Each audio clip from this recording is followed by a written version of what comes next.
आमदार राहुल ढिकले यांचा विरोधकांवर जोरदार निशाणा। विरोधकांनी 5 वर्षात 102 कोटी रुपयांची संपत्ती कशी जमवली याचा खुलासा आमदार ढिकले यांनी केला। पाहूया सविस्तर बातमी।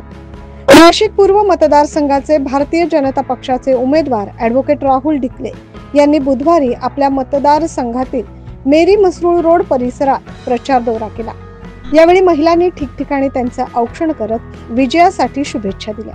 यावेळी नाशिक पूर्व मतदारसंघाचे उमेदवार असलेले विद्यमान आमदार ॲडव्होकेट राहुल ढिकले यांनी उपस्थित मतदारांशी संवाद साधताना विरोधकांवर जोरदार निशाणा साधला। ऐकूयात काय म्हणाले राहुल ढिकले। निर्माण होतो आणि इथं 5 वर्ष झाले नाही, नगरसेवक झाल्यावर आमदारकीचं डायमंड नगर कुठे माहित नाही, सुंदरनगर माहित नाही, फुलेनगरला सोडून दिलं तर यायला अर्धा तास बाहेर लागेल आणि आमदारकी लढवायची कशाच्या बळावर।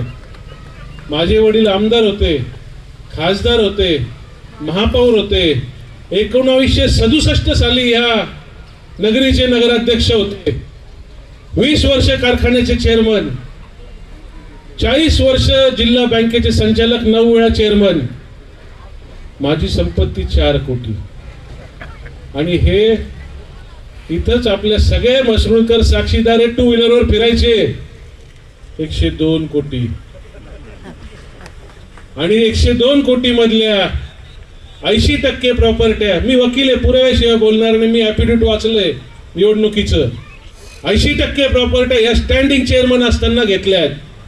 कुठून आले हे पैसे? का बरं आडगाव नांदूर मानूर आज तुम्हाला गावबंदी करतंय? कुठे गेले आमच्या शेतकऱ्यांचे पैसे? यावेळी महायुतीचे पदाधिकारी, कार्यकर्ते, महिला मोठ्या संख्येने उपस्थित होत्या।